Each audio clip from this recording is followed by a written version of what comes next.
若果有人突然話你知患上晚期癌症，你會點呢？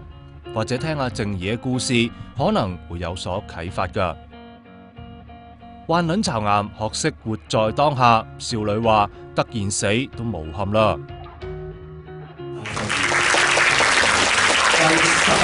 靜儀尋日成為青協黃寬陽青少年進修獎勵計劃20個得獎人之一，邊個會諗到2年前一次唔舒服，命運從此改變㗎？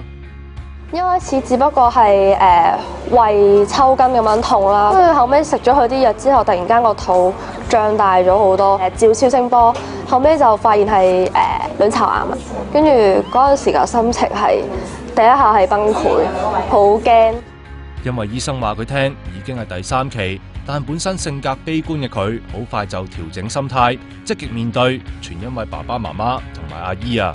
嗰陣時我見到佢哋喊，我係第一下就係諗係唔想見到佢哋咁傷心難過，同埋嗰陣時我阿姨有講啲説話，令到我覺得唔可以令到佢咁擔心啊！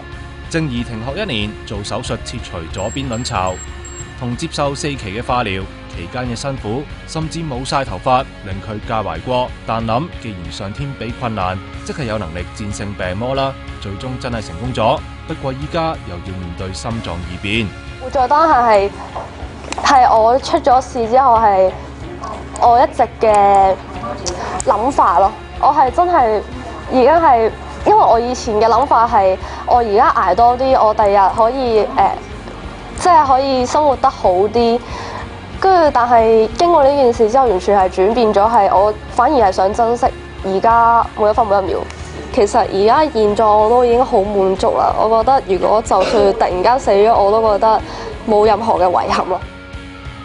保留咗右邊嘅卵巢，靜儀其實仲可以生 B 㗎，但佢一早已經諗好啦。